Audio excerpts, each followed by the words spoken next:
अब हम लोगों की पूछो मत, हम लोगों को अपने से बड़े वाले ज्ञान देवे तो दिमाग खराब होते हैं, दिमाग खराब। हाँ, माता पिता की तब तक बच्चे सुनते हैं जब तक श्रीमती नहीं आ गई, और जहां श्रीमती आई सो अपनी मति खराब हो जाती हो, फिर अपनी मति की नहीं सुनते। जब तक श्रीमती नहीं आती तब तक गुरुजी से पूछते, माता पिता से पूछते, और जहां श्रीमती जी आई तो स्पेशल फोन ससुराल में साले साहब को लगाया जाता है कि हम गाड़ी लेने वाले हैं, लाल कलर की लें या ब्लैक की लें, ठटरी के बारे नक कटा मुंह सरचन। अरे माता पिता भी तो घर में बैठे, गुरुजन भी तो हैं, उनसे पूछ लो। भैया हनुमान जी के सुंदरकांड, अच्छा देखो एक बात और है, सुंदरकांड इसलिए नहीं है कि तुम लोग पढ़ो, ज्यादातर लोग केवल पढ़ रहे, रोज पढ़ रहे। एक सज्जन हमें मिले, बोले हम तो रोज सुंदरकांड पढ़ते हैं। हम कहा बहुत अच्छी बात है, बोले लेकिन कुछ ठीक हो नहीं रहा। हमने धीरे से नजदीक बुलाया, हम कहा इधर आओ। बोले जी, हम कहा केवल पढ़ ही रहे हो कि सुंदरकांड पे चल भी रहे हो, उस आधार पे जीवन जी रहे हो या केवल पढ़ रहे हो? बोले नहीं, हम तो केवल पढ़ रहे हैं। हम कहे इसलिए फेल हो, सुंदरकांड पढ़ने से कृपा नहीं मिलती है, सुंदरकांड के आधार पर जीवन जीने से हनुमान जी की कृपा मिलती है। इसलिए दिल्ली के पागलों, एक बात तुम नोट कर लो, हमें रटना नहीं है, हमें पढ़ना नहीं है, हमें सुंदरकांड के आधार पर जीवन को जीना है। ये जीवन जीने के लिए लिखा गया है, केवल पढ़ने भर के लिए नहीं लिखा गया।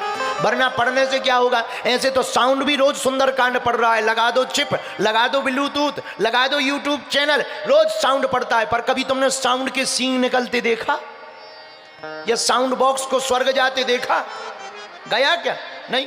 वो भी रोज पढ़ रहा है, रट रहा है, पर वो थोड़ी पढ़ रहा है, मशीन है, बजा दी बज रहा। ऐसे ही शरीर भी मशीन है, अगर केवल रट रहे तो बजते ही रहोगे, रटते ही रहोगे। हाँ, थोड़ा मोड़ा तो फल मिल जाएगा, मानसिक शांति मिल जाएगी, पर दिल्ली के पागलों, सुंदरकांड का फल प्राप्त करना है तो हमें केवल पढ़ना नहीं है, पढ़ने के साथ साथ जीवन में उतार कर सुंदरकांड पर चलना है।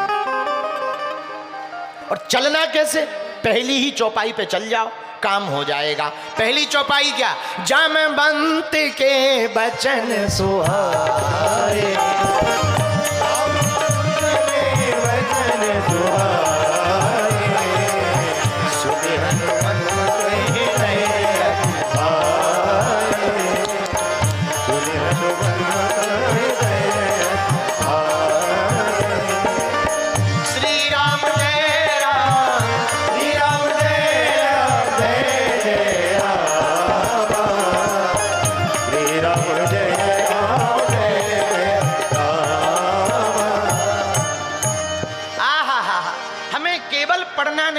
सुंदरकांड के आधार पर जीवन जीना भी है। यही सुंदरकांड की महत्वता है। बोलो सीताराम, जोर से बोलो।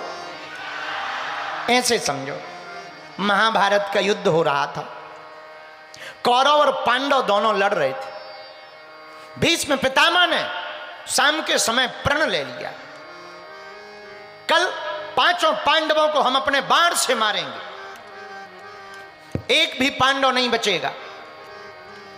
अब पांडव डर गए। भीष्म पितामह गुरुजी हैं, उन्होंने ही हमें सब सिखाया है। अगर गुरुजी ने ही प्रण ले लिया कि हम एक एक करके सबके प्राण ले लेंगे तो अब तो कोई बचने वाला नहीं है। भगवान के पास गए। भगवान, हे द्वारकाधीश, हे नंद नंदन, हे यशोदानंदन, विपदा आन पड़ी गोविंद, अब हम पे विपदा आ गई। क्या हुआ? भीष्म पितामह ने प्रण ले लिया है। किस बात का? मारने का प्रण लिया। अब वो भीष्म पितामह है, उनकी प्रतिज्ञा दृढ़ संकल्पित है। कहीं ऐसा ना हो कल आवे और हम लोग बच ना पावे, आपकी सेवा नहीं कर पाएंगे, और हमें मरने का डर नहीं है।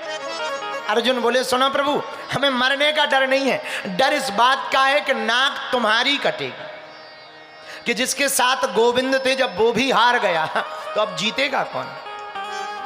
इसलिए मन में बड़ा डर है। भगवान बोले चिंता ना करो, रो मत, उपाय है। क्या? रात को बताएंगे। शाम हुई, थोड़ा सा दिन ढला, रात हुई, अंधेरा छाने लगा, सूर्य अस्त हो गया। भीष्म पितामह के पास भगवान द्वारकाधीश ने जाने का प्लान बनाया, पर गए कैसे? ध्यान से सुनना इस कथा को। द्रौपदी जी को बुलाया, इधर आओ, तुम हमारे साथ चलो, जो आज्ञा महाराज। पर सुनो, ऐसे मत चलो, घूंघट डालो, घूंघट। तो द्रौपदी ने घूंघट डाल लिया, और जैसे ही घूंघट डाल करके भगवान ले गए, भीष्म पितामह सामने बैठे थे। भगवान ने कहा, द्रौपदी जाओ, चरण पकड़ करके प्रणाम करो, और खूब चरण भाव श्रद्धा पूर्वक पकड़ना और भाव पूर्वक प्रणाम करना। द्रौपदी ने आंखों में आंसू भरकर भीष्म पितामह के चरण पकड़कर प्रणाम किए, पर सिर पर पल्लू डला था, मुख दिखाई नहीं पड़ रहा था। भीष्म पितामह ने हाथों में चूड़ियां देखी और किसी स्त्री को प्रणाम करते देखा, सिर पर हाथ रख करके कह दिया, अखंड सौभाग्यवती भवा। भगवान बोले, जय हो, बहुत बढ़िया रहा, बहुत बढ़िया रहा, बहुत बढ़िया रहा, बहुत बढ़िया रहा। भीष्म पितामह बोले, अरे आप कब आए? बोले, प्रभु बस अब चले आए। तो भीष्म पितामह ने उनको प्रणाम किया, भगवान ने उनको प्रणाम किया। और महाराज सब ठीक ठाक है? भगवान ने कहा, और सब ठीक ठाक है? हाँ सब ठीक है। पर आप इतनी रात को कैसे? कन्हैया, हमें पता है तुम जहां भी जाते हो दाल में काला नहीं होता, पूरी दाल ही काली होती है, तुम कैसे आए? कारण बताओ। भगवान बोले, प्रभु बस एक लफड़ा फंस गया था। क्या? आपने शाम को प्रण ले लिया कि हम पांडवों को मार देंगे, हमें लगा कि हमारी पार्टी हार जाएगी, तो हम अपनी पार्टी को जिताने के चक्कर में आपके पास में आए हैं। बोले कैसे? बोले वाह, अब तो सब काम ही हो गया, कैसे का खत्म ही हो गई बात। बोले क्या? बोले आपने ही आशीर्वाद दे दिया द्रौपदी को, अखंड सौभाग्यवती भवा। अब आपका आशीर्वाद तो टल नहीं सकता है, अखंड सौभाग्यवती भवा। अब कैसे टल जाएगा? भीष्म पितामह जी बोले, जय हो, जय हो, जय हो। हमें तो पहले ही पता था कि जहां तुम रहते हो वहां दाल काली नहीं, दाल में काला नहीं, पूरी दाल ही काली रहती है। लेकिन अब क्या है, अब तो निकल गया। मेरे पागलों, दिल्ली के प्रियजनों, इस कथा का अर्थ हम ये बताना चाहते हैं, एक प्रणाम करने से जब पति के प्राण बच सकते हैं, तो मेरे पागलों, अपने से बड़ों को तुम प्रणाम करना प्रारंभ कर दो, तुम्हारे परिणाम भी बेहतर आने शुरू हो जाएंगे। एक प्रणाम कई परिणाम बदल सकता है, एक प्रणाम कई परिणाम बदल सकता। लेकिन कुछ चेले ऐसे होते हैं कि हनुमान जी ही बचाएं। पहले के जमाने में लोग अपना मस्तक गुरु के चरणों में रखते थे। अच्छा, क्यों रखते थे? बड़ों बूढ़ों के, माता पिता के चरणों में क्यों रखते हैं? मस्तक क्यों झुकाया जाता है? हमको एक ऊ वाले मिले, बोले हमारे में तो ऐसा ऐसा होता है, या ऐसा ऐसा होता है, या ऐसा ऐसा। ये आपके में माथा रखने का क्या मतलब है? बोले ये हमें अच्छा नहीं लगता है। हमने कहा देखो, चाइना का माल है ये शुद्ध सात्विक है। बोले कहना क्या चाह रहे? हम कि ये देसी व्यवस्था है। अरे बोले कारण बताओ। तो हमने उनको एक तर्क दिया। हमने कहा साहब, तुमने कभी मोहर देखी? मोहर? बोले मतलब? अरे हमका जो सील लगाई जाती है मोहर होती है। बोले हाँ। हमका कभी तुम मोहर को गौर से देखना, मोहर के सभी अक्षर उल्टे रहते हैं, लेकिन जब स्याही में लगाकर कागज पर लगाई जाती है तो सीधे हो जाते हैं। हाँ जी या ना जी? अक्षर उल्टे रहते, पर स्याही लगाकर कागज पर लगाते ही अक्षर सीधे हो जाते हैं। वैसे ही भाग्य की रेखाएं जब उल्टी हो जाएं तो गुरु के चरणों में अपने मस्तक को रख देना, तुम्हारा भाग्य सीधा हो जाएगा। ये परंपरा है, ये हमारी परंपरा है।